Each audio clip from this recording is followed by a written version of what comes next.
Bueno, primero agradecerle al Señor la oportunidad de estar de nueva cuenta acá en la casa del Señor. El domingo pasado, me fui de vacaciones. Qué pena. Pero tuvimos la oportunidad y teníamos ahí algún tiempo de no haber salido con la familia y nos fuimos el domingo anterior a recargar un poquito de fuerzas, de baterías, de todo, a estar con la familia. Pero le damos gracias al Señor que hoy nos permite estar de nueva cuenta con ustedes. Se les extraña muchísimo cuando no vengo, se siente como que si fuera un siglo de no estar aquí. Y viene uno como animado y queriendo saludar y ver todos los rostros. Que el Señor me les bendiga grandemente y gracias al Señor por este culto. Vamos a abrir nuestras Biblias en el libro de Apocalipsis.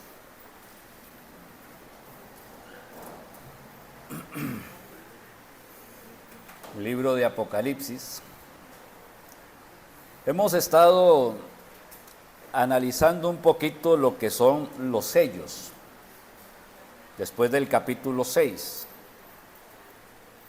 Recuerden que no estamos estudiando el libro de Apocalipsis porque eso llevaría más tiempo, habría que analizar más detalladamente algunas situaciones, pero sí estamos analizando un poquito qué es lo que va a pasar. Cuando estamos leyendo el libro de Apocalipsis, hay que entender que el libro de Apocalipsis es un libro de profecía. Y la profecía hay que interpretarla. Pero que también en el libro de Apocalipsis hay muchos símbolos. Y los símbolos también hay que interpretarlos.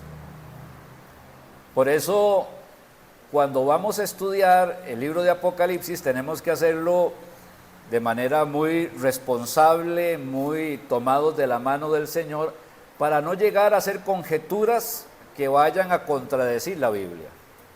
Otra cosa que tiene el libro de Apocalipsis es que, a pesar de ser la última revelación que Dios nos da, si ustedes lo notan, si ustedes tienen una Biblia de estudios, se van a dar cuenta que las profecías que van anunciando ya habían sido anunciadas en el Antiguo Testamento. Lo que pasa es que toma todas las profecías que Dios ha dado a lo largo de las Escrituras y las coloca de manera cronológica, como para que nosotros podamos seguir cuáles van a ser los acontecimientos finales. Pero son pequeños detalles como para irse metiendo un poquito más en el libro. Vamos a abrir la Biblia entonces en Apocalipsis capítulo 6 y vamos a leer del verso 12 al verso 17. Apocalipsis capítulo 6, del verso 12 al verso 17. Dice la palabra del Señor. Miré cuando abrió el sexto sello, y aquí hubo un gran terremoto, y el sol se puso negro como tela de silicio, y la luna se volvió toda como sangre, y las estrellas del cielo cayeron sobre la tierra, como la higuera deja caer sus higos, cuando es sacudida por un fuerte viento.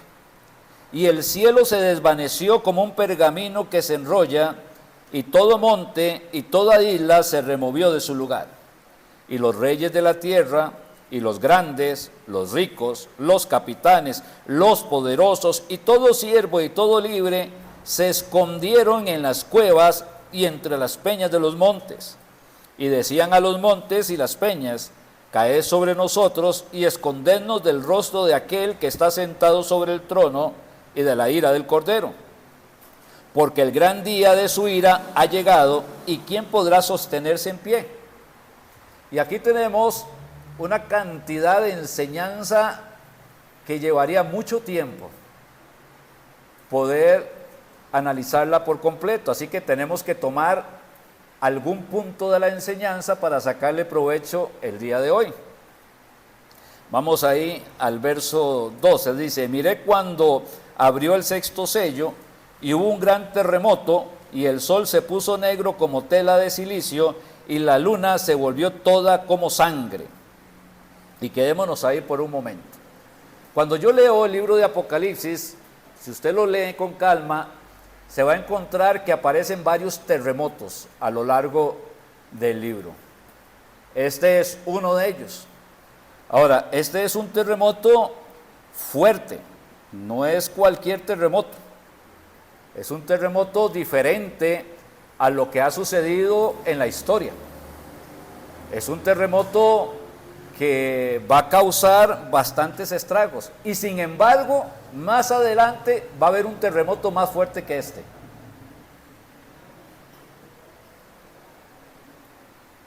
Pero me voy a llevar este texto a la cruz del Calvario. Porque en la cruz del Calvario, cuando el Señor Jesucristo había sido ya crucificado y estaba entre cielo y tierra, dice el evangelista Mateo que hubo un terremoto. Y dice que el velo del templo se rasgó, que las piedras se quebraron. Pero también me dice el evangelista que cuando Cristo estaba crucificado, no hubo luz durante 3 horas, desde el mediodía hasta las 3 de la tarde. ¿Notan cómo se parece esta descripción a lo que sucedió en la cruz del Calvario? Y si me voy al Antiguo Testamento y empiezo a leer lo que sucedió en Egipto y las plagas que se dieron ahí en Egipto, y empiezo a ver lo de las plagas, y viene la plaga de sangre, y luego la de las moscas y las ranas, etcétera, etcétera, llego hasta la 9ª plaga y me doy cuenta que la 9ª plaga fue que habían tinieblas tan fuertes que se podían palpar, que la gente no pudo levantarse de su cama durante 3 días, pero que en la casa de los israelitas sí había luz. Entonces me empiezo a dar cuenta que esto de que haya oscuridad no solamente va a suceder, sino que ya ha sucedido en la historia de la humanidad. Y cuando yo empiezo a buscar todos los versículos que me hablan de oscuridad, cuando empezamos a estudiar el libro, cuando empezamos a buscar otros datos de esto, me doy cuenta de que no solamente es anunciado en diferentes textos, sino que ya había ocurrido en otros momentos. Porque cuando la Biblia está hablando de oscuridad, está hablando de juicio. Son momentos de juicio. Y aquí tenemos un momento de juicio. Cuando hablamos de la última semana de la profecía de Daniel, que es de 7 años,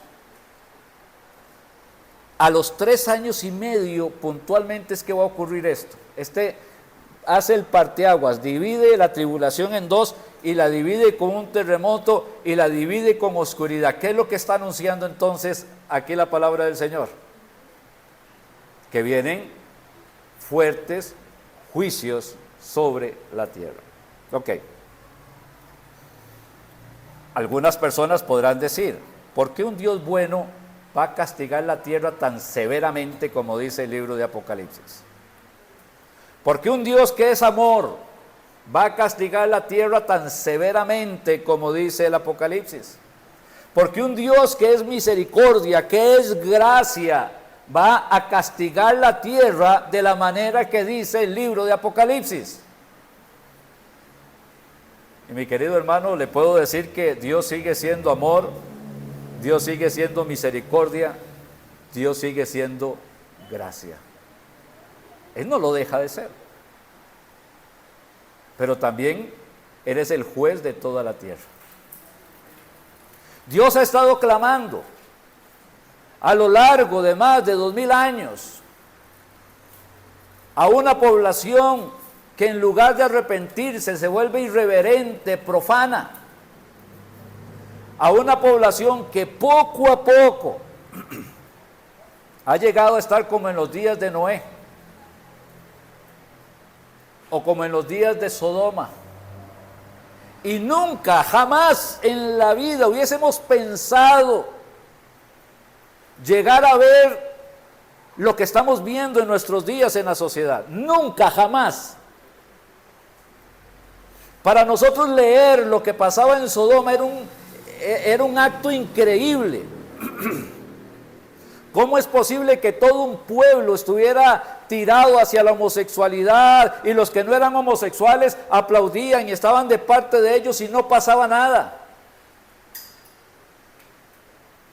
Se nos hace una historia extraña leer cuando hablábamos de Sodoma, pero ahora vemos nuestra sociedad y nos impacta lo que estamos viendo. Nos aflige lo que estamos viendo, nos duele lo que estamos viendo. No lo tome como una crítica.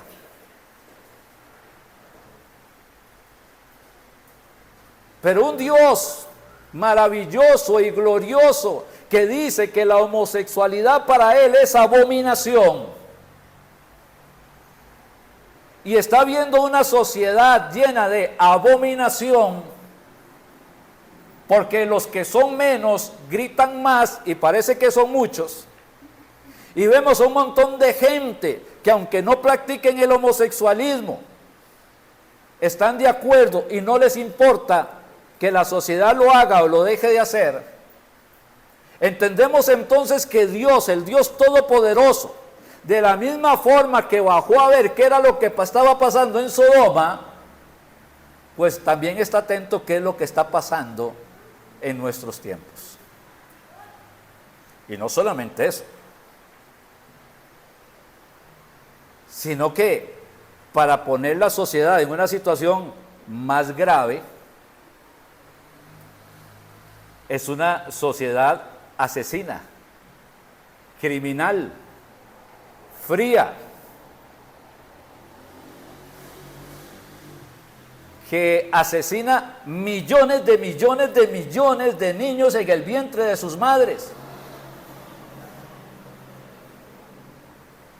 Y que pasa todos los días. Y como ya lo sabemos y ya nos acostumbramos, ya no nos es noticia. Ya no pensamos en que el aborto se está practicando desmedidamente. La iglesia ya dejó de verlo como algo importante. Simple y sencillamente sucede. Simple y sencillamente en este momento alguna mujer en algún lugar le están practicando un aborto. En este momento que les estoy hablando, alguna mujer en algún lugar le están asesinando a su niño en su propio vientre. De maneras crueles, como si la criatura que está en el vientre no sintiera dolor. Y pasa. Y es aceptado, y es hasta aplaudido, y ya en algunos países es hasta legal, por no decir muchos. ¿Cómo creen ustedes que el Dios de gloria, que el Dios de justicia mira esta sociedad?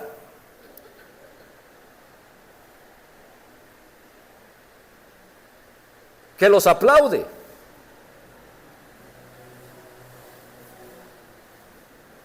Dios es juez justo, dice la Biblia. Calle delante de Él toda la tierra.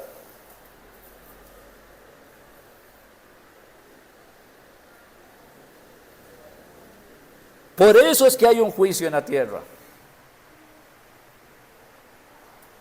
Por eso es que hay un juicio en la tierra. Vámonos a ir al libro de Romanos, capítulo 1. Romanos capítulo 1.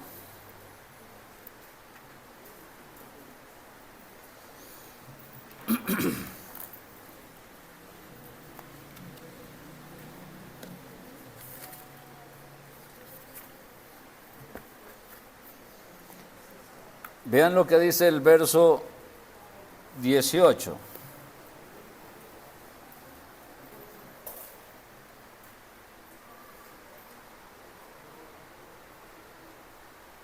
Porque la ira de Dios, ¿de qué está hablando de ahí? De ira. Dios no nos ha mentido, Dios nos habla de amor, de misericordia, de bondad. Hace un llamado al arrepentimiento. Y todo el que invocar el nombre del Señor será salvo. Amén. Pero aquellos que son rebeldes y endurecen su corazón, ¿se van a encontrar con qué?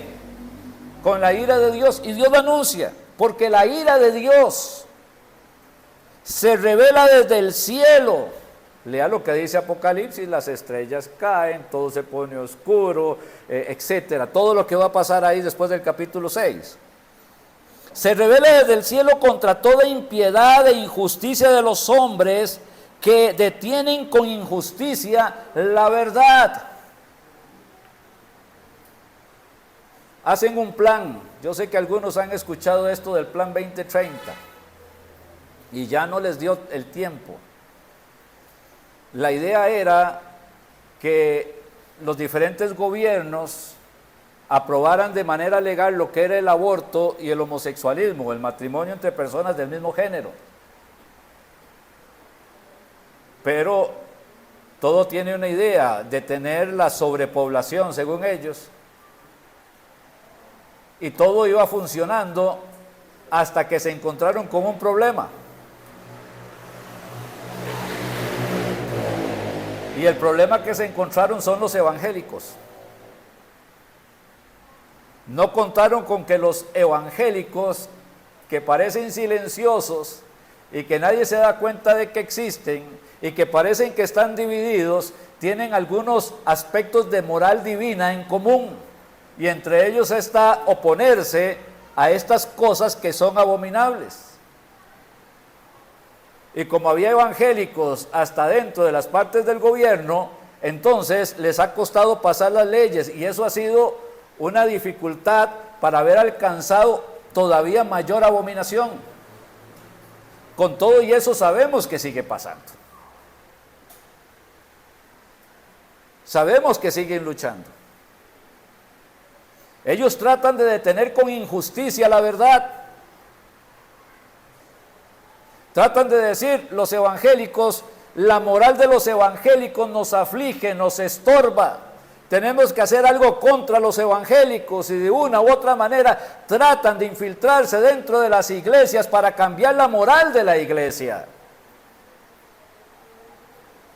Y por eso hoy también encontramos iglesias que antes predicaban la moral de Dios y ahora ya la están dejando de predicar. Que antes decían esto es pecado, pero que ahora ya no es tan pecado. Que alguien decía antes esto era malo, pero ya no es tan malo, que los tiempos han cambiado.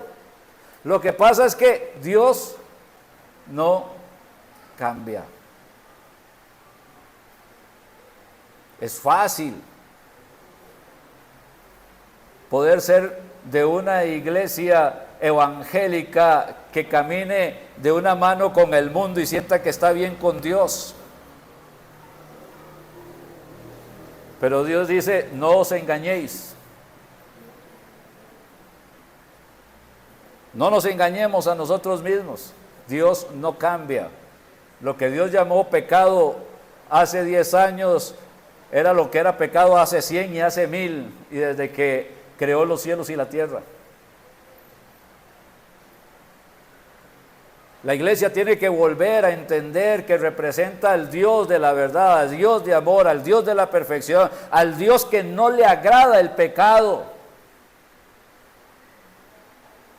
A entender que somos hijos de luz, por eso debemos de desvestirnos de las cosas que nos hacen parecernos mundanos. Dios es un Dios de amor. Y lo que cataloga al cristiano es que nos amemos unos a otros, pero que sobre todo amemos a Dios sobre todas las cosas. Y si Dios dice que esto está mal, va a seguir estando mal, y yo estoy de parte de Dios. Y necesitamos una iglesia que tome determinación de qué lado está. ¿Está de acuerdo con el mundo, hermano? ¿Está de acuerdo con los abortos? ¿Está de acuerdo con los matrimonios de personas del mismo sexo? ¿Está de acuerdo con ellos? Bueno, entonces no está de acuerdo con Dios. Usted está de acuerdo con lo que es abominable delante de Dios. Y sería mi obligación preguntarle si usted es creyente o no lo es. Porque el que tiene a Cristo en el corazón, tiene el Espíritu Santo en su vida. Y el Espíritu Santo nos dirige a toda verdad. Nos cambia, nos transforma, nos santifica. Porque la ira de Dios se revela desde el cielo, dice Romanos 1:18, contra toda impiedad e injusticia de los hombres que detienen con injusticia la verdad. Porque lo que de Dios se conoce les es manifiesto, pues Dios se lo manifestó. Nadie puede decir, es que yo soy ateo, no creo en Dios, es que Dios se le manifestó. Puede decir, no quiero creer en Dios, eso es otra cosa. O yo sé que Dios existe, pero no me importa, eso es otra cosa. Pero está claro que todos sabemos que Dios existe. ¿Por qué? Porque Dios lo manifestó. Porque las cosas invisibles de Él, su eterno poder y deidad, se hacen claramente visibles desde la creación del mundo, siendo entendidas por medio de las cosas hechas, de modo que no tienen excusa. Pues habiendo conocido a Dios, no le glorificaron como a Dios ni le dieron gracias, sino que se envanecieron, se llenaron de orgullo, sino que se envanecieron en sus razonamientos, tanta filosofía mundana, sino que se envanecieron en sus razonamientos y su necio corazón fue entenebrecido, se ha oscurecido ese corazón. Profesando ser sabios, se hicieron necios y cambiaron la gloria del Dios incorruptible en semejanza de imagen de hombre corruptible, de aves, de cuadrúpedos y de reptiles. Lo que tenemos hoy día es el hombre adorando ¿a quién? Al hombre. Ya eso de las imágenes que en la iglesia católica, no, estamos el hombre adorando al hombre. El hombre idolatra al hombre. Algún hombre se levanta y se logra distinguir de la manada y entonces todos van detrás de él en una adoración. Verso 24, por lo cual también Dios los entregó, Dios los soltó. Les hablé, los busqué, les llamé con amor, con misericordia, con cuerdas de amor. Vine a buscar lo que se había perdido, los encontré. Les hablo de salvación, los convenzo de pecado, justicia y juicio, y sin embargo endurecieron sus corazones. A tal punto que Dios dice, los dejé libres, los entregué a su concupiscencia, a su maldad, no se quieren arrepentir. Por lo cual también Dios los entregó a la inmundicia en la concupiscencia de sus corazones, de modo que deshonraron entre sí sus propios cuerpos. Mire cómo ya empezamos a hablar como de este pecado del homosexualismo, es un pecado culminante de alguna manera, ¿verdad? Dice, de modo que deshonraron entre sí sus propios cuerpos, ya que cambiaron la verdad de Dios por la mentira, honrando y dando culto a las criaturas antes que al Creador, el cual es bendito por los siglos. Amén. Entonces un buen hombre nos dice, eso no es malo. Dios dice que es malo, pero eso no es malo. Es que el Dios antiguo, eso está un libro viejo, eso es antiguo, eso tiene que modernizarse, ya hemos cambiado, la sociedad ha cambiado, vamos hacia adelante. Y algunos grupos han tomado la Biblia y la han empezado a adulterar para que se pueda aceptar toda esta inmoralidad, toda esta abominación delante del Señor. Ya que cambiaron la verdad de Dios por la mentira, honrando y dando culto a las criaturas antes que al Creador, el cual es bendito por los siglos. Por esto Dios los entregó a pasiones vergonzosas. Pues aún sus mujeres cambiaron el uso natural por el que es contra naturaleza. Y de igual modo también los hombres, dejando el uso natural de la mujer, se encendieron en su lascivia unos con otros, cometiendo hechos vergonzosos, hombres con hombres, y recibiendo en sí mismos la retribución debida a su extravío. Cuando llevo dos hombres de la mano, no me agrada. Y por más que uno diga, es que uno se va acostumbrando, y todavía no me he acostumbrado, todavía sigo viéndolo si no me agrada.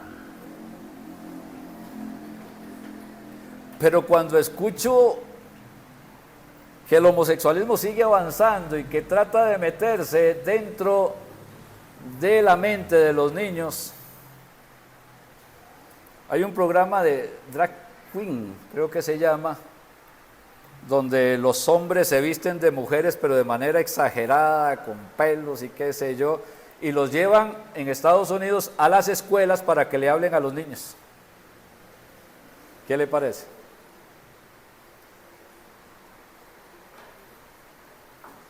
O sea, tienen que aceptarlos, y mientras más jóvenes acepten este asunto, mejor provecho vamos a tener para el futuro.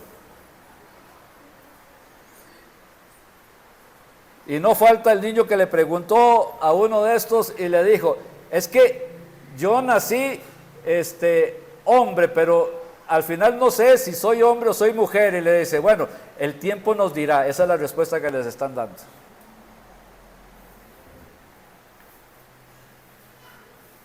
Hombre, si no decimos que estamos en un tiempo abominable, yo no sé qué puede ser peor. Dígame usted. No sé qué puede ser peor. Dice 28, y como ellos no aprobaron tener en cuenta a Dios, otra vez, Dios los entregó, los soltó a una mente reprobada para hacer cosas que no convienen, estando atestados. Esa palabra atestado, ¿verdad? Atestados. Ya no cabe más. Estando atestados de toda inmundicia, fornicación, perversidad, avaricia, maldad, llenos de envidia, homicidios, contiendas, engaños, malignidades, murmuradores, detractores, aborrecedores de Dios, injuriosos, soberbios, altivos, inventores de males, desobedientes a los padres, necios, desleales, sin afecto natural, implacables, sin misericordia. Quienes, habiendo entendido el juicio de Dios, o sea que hay un juicio por todo esto, que los que practican tales cosas son dignos de muerte, porque la paga del pecado es muerte, no solo las hacen, sino que también se complacen con los que las practican. ¿Okay? Ya tenemos entendido del juicio, hay un juicio. Terrible, difícil, es la sociedad que tenemos, es en las que nos tocó vivir, y no nos queda otra que cumplir con nuestra labor, más allá de lo que la sociedad diga o deje de decir, o algunos que se dicen evangélicos quieran criticar. No pasa nada, nos mantenemos en lo que dice la Escritura, seguimos confiando en el Señor. Pero entonces esto me lleva al juicio, ¿ok? Ya estábamos hablando de la novena plaga, que fue de tinieblas, que nos lleva a un juicio. Nos está hablando de la cruz del Calvario, donde hubo oscuridad, porque hay un juicio. Y nos habla ahora ahí en Apocalipsis 6 del juicio. Va a haber tinieblas, etcétera, y todo lo que da. Me voy a ir ahora ya más al lado de lo que pasó en la cruz del Calvario. Hay un juicio. ¿El juicio de quién? ¿El juicio de quién? El juicio de Cristo. Es que Él no hizo nada malo, Él no pecó. ¿El juicio de quién? Es mi juicio. No piense que usted nunca va a ir a juicio delante de Dios. O va al juicio en la cruz del Calvario, o va al juicio del trono blanco. pero sus pecados van a recibir castigo, y la paga del pecado es muerte. Cristo estaba en la cruz del Calvario, estaba colgado entre cielo y tierra, estaba colgado porque los hombres lo habían rechazado, y a la vez colgado porque en ese momento de juicio había sido desamparado por el Padre. Dios mío, ¿por qué me has desamparado? ¿Por qué? Porque había tomado sus pecados, sus sucios pecados y los míos, sus inmundos pecados y los míos. Esos pecados terribles y profundos que ofenden la santidad de Dios, y los había cargado en su propio cuerpo.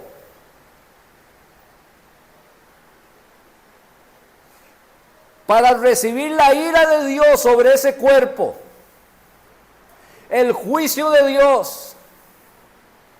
Y mientras cargaba con todos nuestros pecados, inmundos, desagradables, terribles,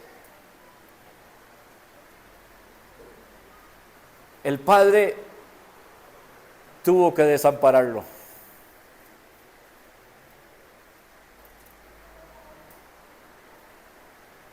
¿Era la voluntad del Padre? Sí.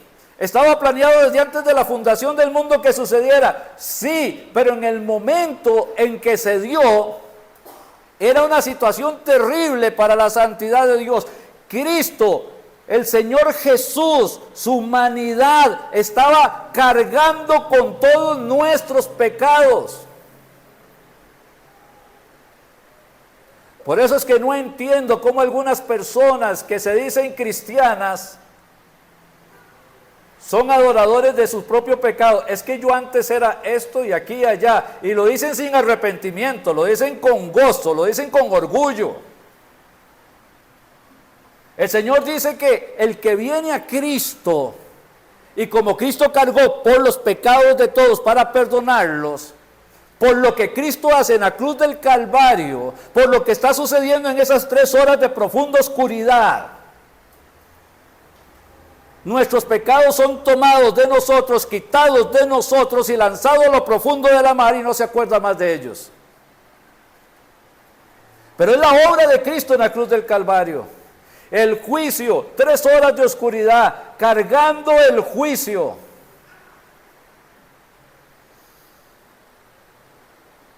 Y aún en medio de esa tribulación tan grande, de esa angustia tan terrible que tenía en la cruz, porque en su humanidad sufría como usted sufre, y le dolía como usted le puede doler, que le claven un clavo en la mano o en los pies, o le pongan una corona de espinas, o que haya sido azotado hasta que se le vieran los huesos de las costillas. Ahí, cargando, desangrándose en esa cruz del Calvario, lo vuelve a ver un pecador y le dice: Señor, acuérdate de mí cuando vengas en tu reino. Y él, lleno de misericordia, sin amargura, sin dolor, sabiendo que estaba muriendo también por él, le dijo: de cierto te digo que hoy estarás conmigo en el paraíso. Y a todo aquel que hoy reciba al Señor Jesucristo como único y suficiente Salvador, el Señor le va a decir, como le dijo al ladrón de la cruz: tal vez hoy no sea el día de su muerte, pero el día que usted se muera va a estar con el Señor también. Porque ese es nuestro juicio.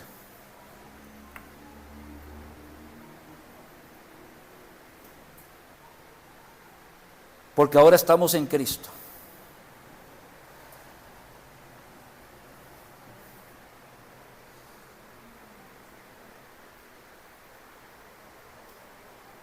No sé, hermano, cómo tomar con tanta liviandad lo que sucede. Yo no sé luchar con esto.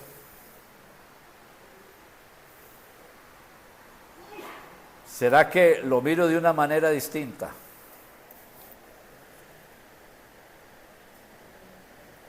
Yo no sé cómo caminar en un mundo que ofende a Dios. Yo no sé cómo tener a un Dios solamente de domingos y de vez en cuando hago una oración o leo la Biblia ahí, cuando se me ocurre y me siento un poquito espiritual, no lo sé, yo no lo entiendo tan siquiera. Él murió por mí en la cruz del Calvario. La sangre que se derramó en la cruz del Calvario fue por mí, porque sé que soy pecador, porque sé que ofendí a Dios, que la salvación que tengo no la tengo por ser bueno, por ser justo, por ser perfecto, sino porque estaba perdido en mis delitos y pecados. Y como Dios no quiere que ninguno se pierda, sino que todos procedan al arrepentimiento, y Dios manda a todos los hombres que se arrepientan, me encontró a mí y tuvo misericordia de mí, y por amor a mí tomó todos mis pecados y recibió el castigo en la cruz del Calvario.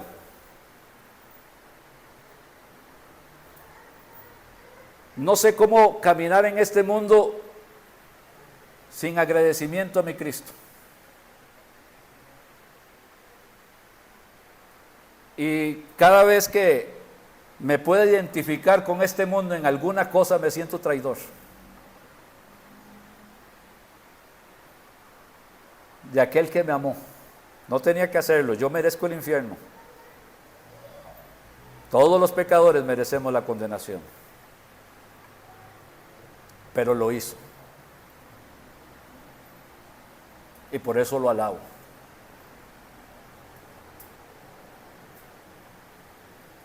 ¿Qué es que la iglesia, que es antigua, que es fea, que es aburrida, que es aquí, que es allá? Miren, ni era fea ni aburrida cuando Cristo estaba muriendo en la cruz del Calvario. Era triste y dolorosa. Hoy la iglesia se quiere reír de lo que es santo, puro y maravilloso. Hoy la iglesia quiere hacer chistes de la cruz del Calvario. ¿Cómo se les ocurre? Hoy la iglesia quiere alabar y glorificar a los hombres y quieren cantar como canta el mundo para atraer al mundo a la iglesia. ¿Cómo se les ocurre?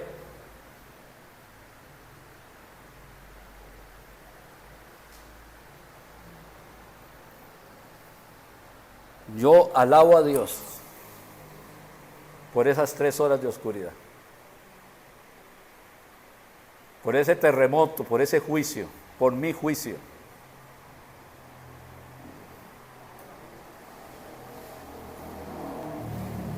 Y termino con este versículo. De cierto os digo, el que oye mi palabra y crea al que me envió, tiene, no tendrá, no tuvo, como si se perdiera, tiene vida eterna. Y no vendrá condenación, mas ha pasado de muerte a vida. Vamos a inclinar el rostro, hermanos. Y nos queda celebrar la cena del Señor.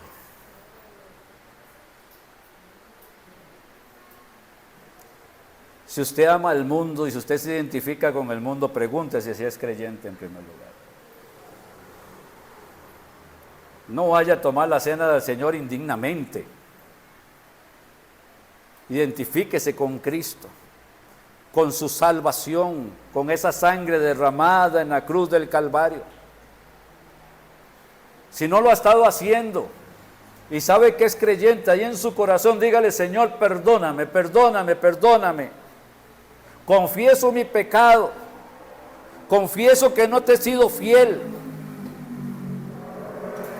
y te pido perdón en este momento. Lávame con la sangre de tu Hijo Jesús. Y quiero en este momento presentarme delante de ti como sacrificio vivo, santo, agradable a ti, que es mi culto racional. Quiero tomar esta cena con agradecimiento, con paz en mi corazón, de que estoy bien contigo. Y cuando la haya tomado y la haya celebrado, quiero salir a anunciar la muerte de Cristo hasta que Él venga a todas aquellas personas que lo necesitan. Clame al Señor, que le está mirando con ojos de amor, con brazos extendidos.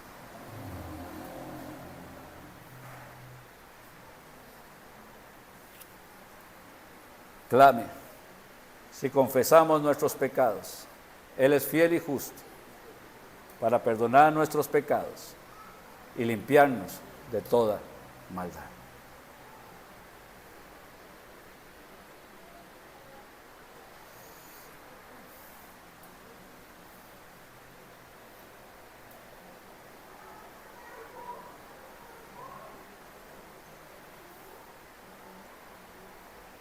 El que confiesa su pecado y se aparta alcanza misericordia.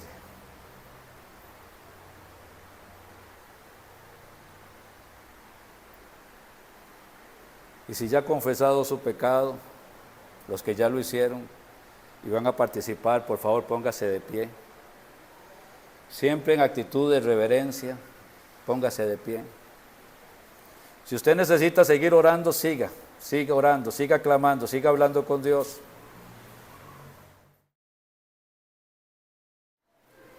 Amado Padre, gracias por darnos esta oportunidad de cumplir, Padre, con la ordenanza de la celebración de la cena, recordando, Padre, ese sacrificio maravilloso de nuestro Señor Jesús, esa sangre derramada en la cruz del Calvario, ese perdón de pecados, Padre, que tenemos en Él.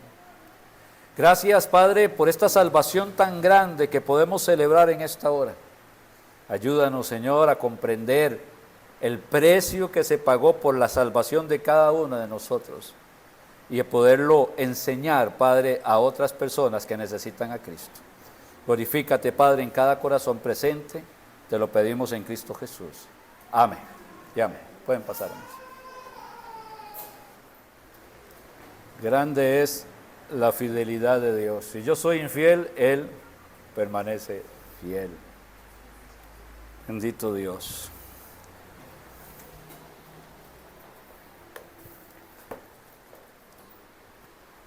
Ahora les voy a leer del libro de Primera de Corintios, capítulo 11.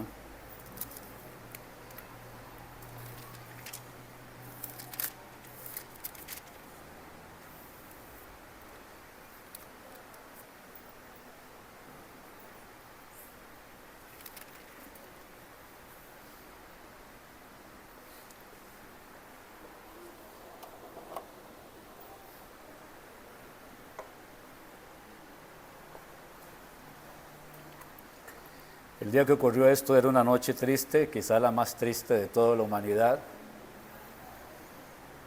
El Señor Jesús se estaba despidiendo de los discípulos. Lo que iba a ocurrir era que iba a ser apresado y al día siguiente, a las mismas horas en que estaba celebrando esta cena, 24 horas después ya estaba en la tumba. Lo hermoso es que la tumba no le pudo detener, sino que Él resucitó de entre los muertos. Y como Él resucitó, también nosotros vamos a resucitar. Hoy anunciamos la muerte de Cristo, pero no como una derrota, sino como la gran victoria. Porque su victoria es nuestra victoria. Porque su vida es nuestra vida eterna. Por eso hoy celebramos la cena con respeto y reverencia, pero con gozo en el corazón, por esta salvación tan grande que tenemos en Cristo. Porque yo recibí del Señor lo que también os he enseñado, que el Señor Jesús, la noche que fue entregado, tomó pan. El pan es un símbolo del cuerpo de Cristo, un símbolo de que el cuerpo de Cristo iba a ser partido, en la cruz, golpeado, azotado, coronado de espinas. Pero también un símbolo de que es un pan que puede ser partido y partido y partido, porque es suficiente para toda una humanidad que necesita salvación y que podemos compartirlo con las demás personas.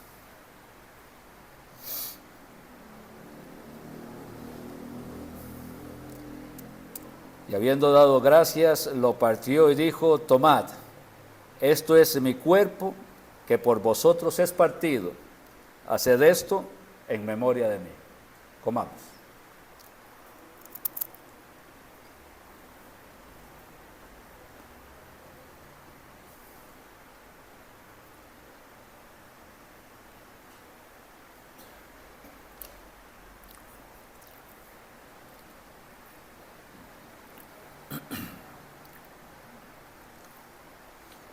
Asimismo, tomó también la copa después de haber cenado, diciendo: esta copa es el nuevo pacto en mi sangre. Es un símbolo de la sangre de Cristo, de la sangre derramada en la cruz del Calvario, que nos limpia de todo pecado, de toda maldad, pero también el símbolo del nuevo pacto, un pacto que hizo Dios con nosotros, con los que hemos venido con un corazón contrito y humillado, arrepentidos delante de Dios para recibir la vida eterna. Esta copa es el nuevo pacto en mi sangre. Haced esto todas las veces que la bebiereis en memoria de mí. Bebamos.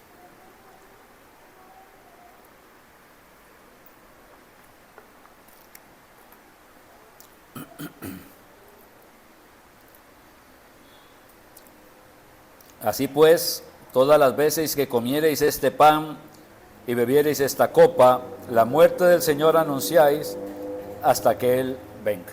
Amén. Como no lo hicimos la semana pasada, necesito hacerlo ahora. Lean la Biblia. Ya oramos por los enfermos en la primera parte. ¿Qué le dijo mi hermano? Recuérdeme y hágame así. Entonces me estaba haciendo así. Pero fue esa oración pasada. Solo aclarar, mire, no somos homofóbicos. Yo me he sentado con una persona travesti, con SIDA, estaba muriendo, nos tomamos de la mano y él recibió a Jesucristo como Salvador. Le amamos en Cristo y al final no se murió. Ahí está.